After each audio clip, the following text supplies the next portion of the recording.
started. Surprise lover. Okay. E4. Let's see. What should I play here? Sicilian, a French, an English. Okay, let's play a traditional opening.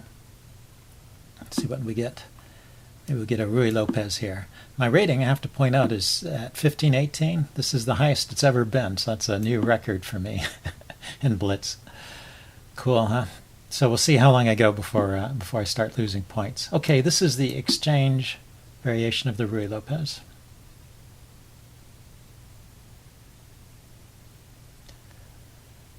And it's not bad. Normally the castle here, there's other ways to play it. Castling and playing d4 to open up the center quickly. That's Bobby Fischer sort of revived this line. It was considered somewhat dull for white. Thought that, and I think there are probably better ways to play, but white still has some edge here. You have to be careful. So you can play queen d6. You can play f6. There's a number of different moves. I like getting the queen out and bishop to e6. And then I can castle queenside. That's the idea with this setup. Bishop to e6 guards against a knight coming to c4 there and threatening the queen. Now in exchange for the doubled pawns, black has a bishop pair, so he may have some long-run advantage, but well, white has pressure to start with, so you've got to fend off what white is doing. Oh, that's an unusual move. Let's see. It looks playable, though. Can't say I see anything wrong with it. He's going to kick my queen back. Now, where does the queen want to go? If the queen goes to d4, d5 rather, he could take the pawn and then play knight to f3, hitting the queen. But if he takes the pawn, I can grab. No, I can't take the e-pawn because there's always going to be this skewer along the e-file. Have to be careful. If he plays knight f3 immediately, there's no pin here, so I can take the knight. Sometimes there's this tactic where there's actually a pin on that pawn because the queen is loose out here, but it's defended by the c-pawn at the moment.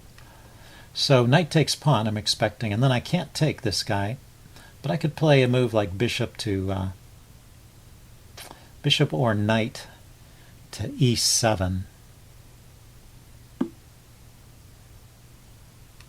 which would unpin and maybe threaten here. He's going to play knight c3.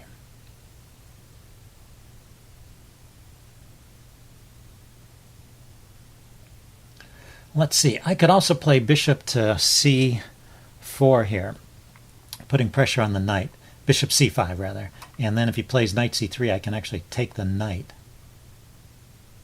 And that gets my bishop out, and then I can play knight d7 and actually castle kingside, now that things have gone this way. Let's see. And if he moves the knight away, I'll just trade queens. I don't mind this endgame with the queens off. Even though I have the doubled pawns, I will still have the bishop pair at that point. Should be okay.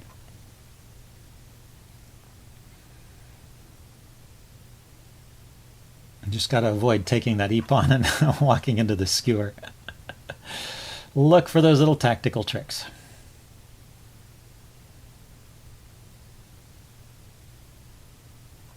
So, well, he's taking time to think too. Yeah, it's not so simple. I have no idea who's better here, really. Knight f3, the most natural move. Oh, knight c3, but he just played pawn to c3, defending his knight. Yeah. Okay, so now I'm going to play knight e7 and castle and knight to g6. And I should have a comfortable position. I'm expecting he will defend the e-pawn at this point. At some point he wants to defend that e-pawn.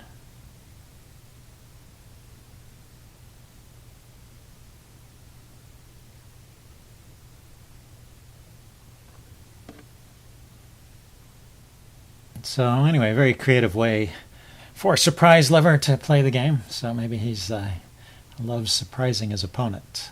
Maybe that's the idea. Okay, what are his moves here? Knight to d2, developing bishop. Bishop could come out to g4 maybe, hitting the knight.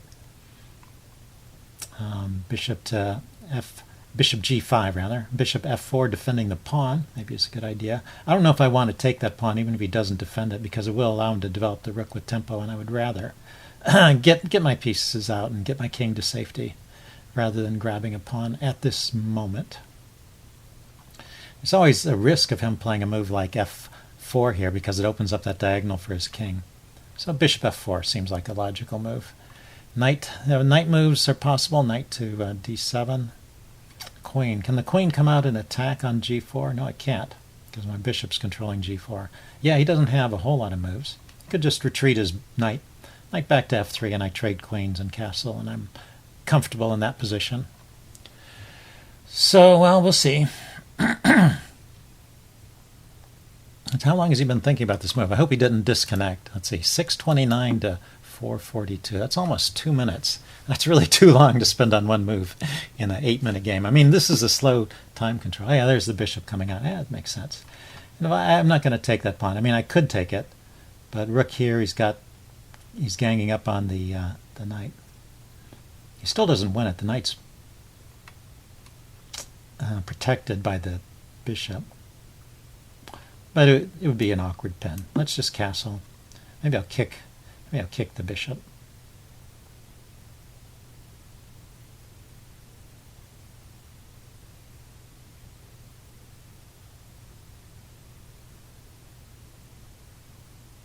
It's interesting, my queen feels pretty safe here in the middle of the board. The one piece that could harass it is this knight on c3, and he's blocked that square with his pawn. So I think there was something slightly dubious about his play here.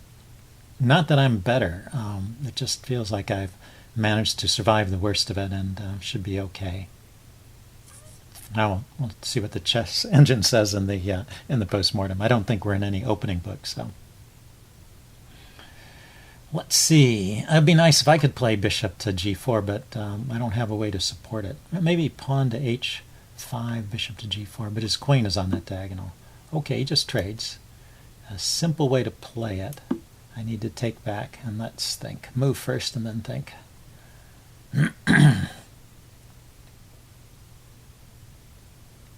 He needs to develop his knight, get his rooks in the game. I have the absolute bishop here. He has no bishops at all. I'm probably just going to play c5 here, kicking his knight. Trade queens and then bishop to g4, hitting the rook. Well, you could play f3, but then I have bishop out. No, I don't. Yeah, I don't know. Don't know what I'll play here. That's an idea, though. Maybe it'd be better. Develop the bishop. Well, the trouble is I don't have a good square to develop it to. Bishop to g4, queen takes. Here or here, the knight takes. I mean, not that that's awful, but say bishop e6, knight takes, queen takes.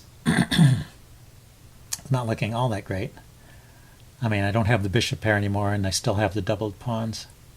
He pauses to defend the rook. So chasing the knight away makes sense, I guess.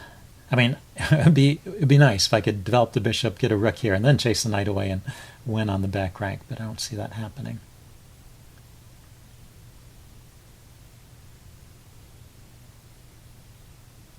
I could move my queen first, but why waste a tempo? So let's think about this. c4, c5. Knight can't go to these squares so easily, so probably knight back to f3. I don't know what these other moves would do. Queen takes, rook takes. Bishop to f3. Maybe I just leave the status quo. And prepare to develop the bishop along this diagonal. Keep the queen on. Bishop to b7. Pawn to c5 would be a double threat of hitting the bishop b7. After bishop b7, pawn to c5 would be a double threat because it would threaten the knight and threaten checkmate on g2.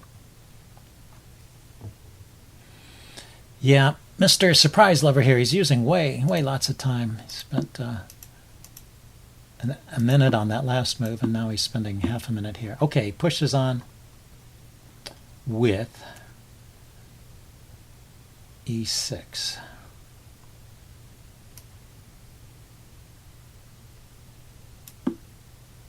I'm just going to take that pawn. I'll be a pawn up now. So I'll give up the, I will give up the, let's see, does he have any tempo moves with the rook? I can trade queens first and then take the knight. But if I do that, his rook can penetrate to d7. So queen takes, rook takes, pawn takes, rook to d7, hits my bishop, hits his pawn. So that's no good. So I have to take with the pawn here.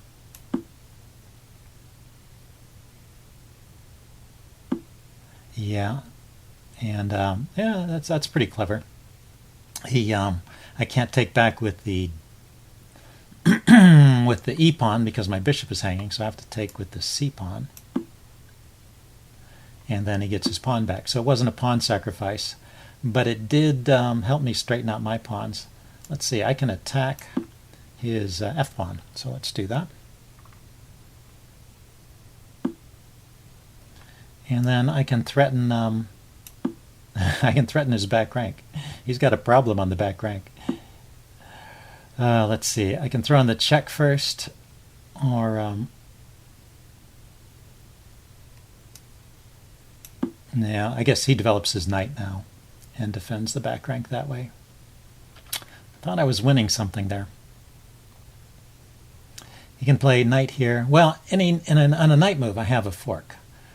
And he needs to do something to protect the back rank. And if he doesn't move the knight, then I have rook here. Yeah, I am winning something. Okay. Yeah, I thought that was good. Okay, I'm not winning something. Oh, my. Okay, what's the best move here? And my pieces are nice and active, but what is the best way to infiltrate? Yeah, I'd like to get a rook to the 7th rank here, but I can't seem to do it. Rook here. Rook to f8, he just plays f3. And there's no problem.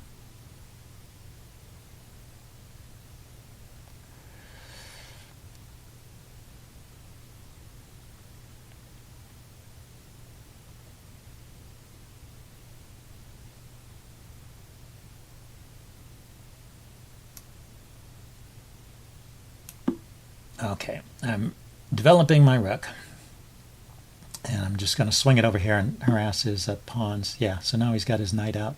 That's probably just an even position. Let's see, let's hit this pawn first. He can't defend it, so he's got to push it forward. You can play that. I forgot about that. Let's see, knight here, knight here. I can maybe harass his knight a little bit. He can go after my pawn. Let's defend that. It was defended by the rook anyway, but now it's defended. He's hitting the rook and he's hitting this pawn. Yeah, knights can be very active in the endgame, and he's starting to move quickly now. He's got two pieces, the rook and the knight. He can move them quickly. There's a kind of a pin on the knight, but I can't force the knight to move anywhere. Then I'll bring my king into the game, I guess.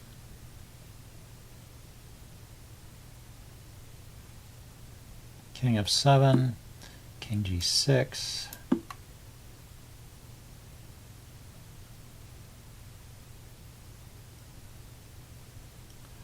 So yeah, I was not winning material in those situations where I thought I was.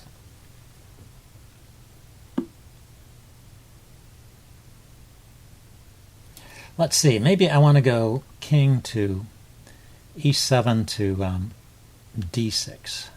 Get my king up this way, supporting these pawns.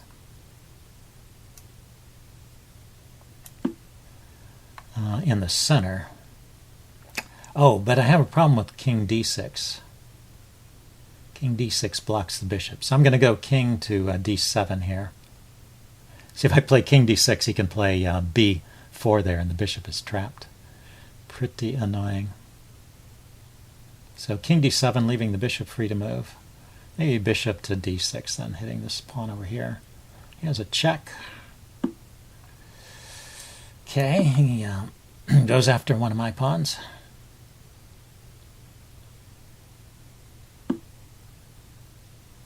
Oh, that's very clever. He's got the knight fork. And, but it's not... Is that clever? I can take the knight. Check. He can deliver a check. And after I move the king, he can take the bishop. Let's see. If I could only... I'm threatening to take here, but I have no time because I'm in check. So there's two moves. I can block with the king. I can block... Now I should... If I block, he'll trade. So let's keep the rooks on. And let's see if I can get a passed pawn here. Yep, he may have gotten into a winning endgame here. But a passed pawn is worth something. It's something to play for.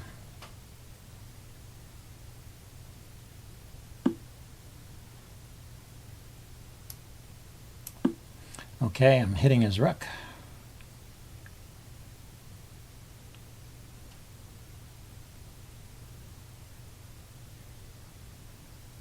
I think that move didn't help.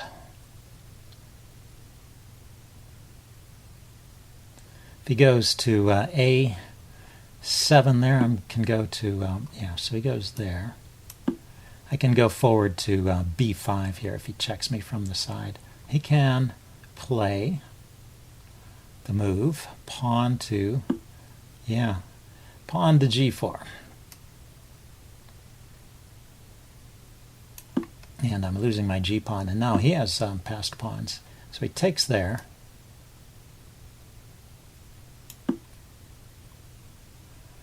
And my pawns are a bit closer. But it's not so simple. So let's see, what's the right way to play this? Push immediately or try and cut off his king. This pawn is just going to march the H pawn over here. Boom, boom, boom, boom, boom. It's going to be tough to stop. I have a check here, and it'll put his king in front of my pawns. Let's see, so rook to D4 cuts his king off, and maybe I can march my C pawn forward.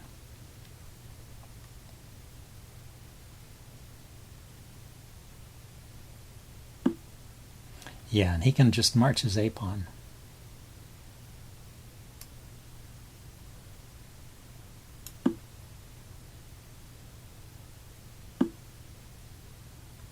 I can always check and drop back here. Yes, I should do that.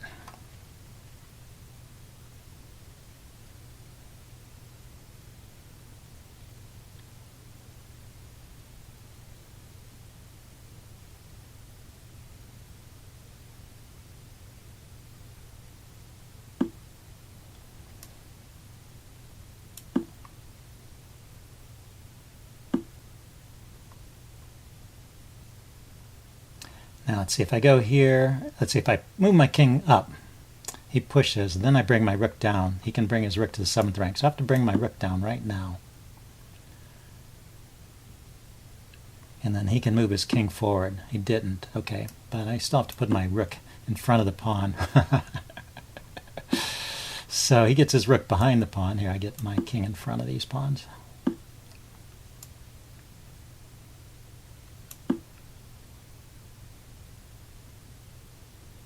Check. Yeah, that's an annoying move. It cuts my king off. Okay, let's attack his rook. Didn't help. Okay, let's see. Rook over here. I don't have any way of stopping these guys from coming forward. Okay, I'm going to resign here. So anyway, that was my peak rating there. I will enjoy it for this brief moment and then resign. Black resigns. Okay, see you guys later. Bye.